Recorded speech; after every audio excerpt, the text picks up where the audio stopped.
Good morning everyone. তো আজ অনেক দিন পর ভাবলাম একটা মিনি ব্লগ শ্যুট করি। তো এখন অলমোস্ট বাজে 9:30, আর আজ আমরা ভেবেছি আমাদের ব্রেকফাস্টটা বাইরে করব।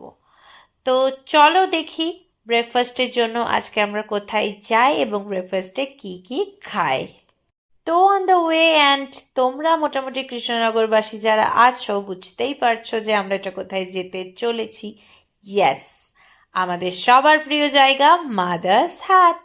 তো এখানে আমাদের অর্ডার দেওয়া কমপ্লিট হয়ে গেলে আমি মেরে নিচ্ছি একটু কেক, মানে আমরা আর কি।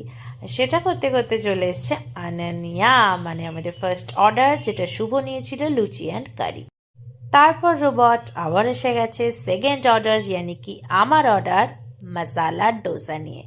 এটা মশালা ডোসাই বাট একটু স্পেশাল এডিশন ওরা সাজেস্ট করেছিল, আর এটা বাই গড এতটাই ইয়ামি ছিল। এমনি ডোসা হচ্ছে আমার অ্যাডিকশন। তারপর এলো আমার জন্য একটা ব্ল্যাক কফি অ্যান্ড ওর জন্য একটা রেগুলার কফি। তারপর নিয়ে একটা তন্দুরি গ্রিলড স্যান্ডউইচ।